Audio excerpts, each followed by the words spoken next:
ଭଞ୍ଜକଳା ମଣ୍ଡପରେ ଅନୁଷ୍ଠିତ ହୋଇଯାଇଛି ନାଟକ ମୁକ୍ତି। ଆଧୁନିକ ଦୁନିଆର ବାହ୍ୟ ଚାକଚକ୍ୟ ଆପଣାର ସମ୍ପର୍କକୁ ଦୂରାଇ ଦିଏ। ସ୍ୱାର୍ଥପର ମନୋଭାବ ଏବଂ ଗର୍ବ ମନୁଷ୍ୟର ଚରିତ୍ରକୁ ନଷ୍ଟ କରିଦିଏ, ଯେଉଁଥିପାଇଁ ନିଜର ବାପା ମାଆଙ୍କର ମଧ୍ୟ ସମ୍ମାନ ହାନି ହୁଏ। ଡାକମୁନିସର ଚରିତ୍ରରେ ସେମାନେ ବଞ୍ଚି ରୁହନ୍ତି। ବୟସ ସରିଯାଏ କିନ୍ତୁ ଯନ୍ତ୍ରଣା ସରେ ନା।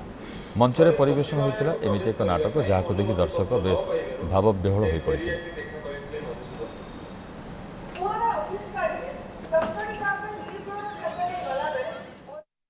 ये नाटकटीर विशेषत्व हूँ समाज रे एबे जो अधोगति घटुची पिला माने बड़ हो परे बापा माँ को पचार नहांती बा गोटे बड़ पदवी पाईगला परे बापा माँ से गोटे प्रकार अलड़ा हो जाउछंती।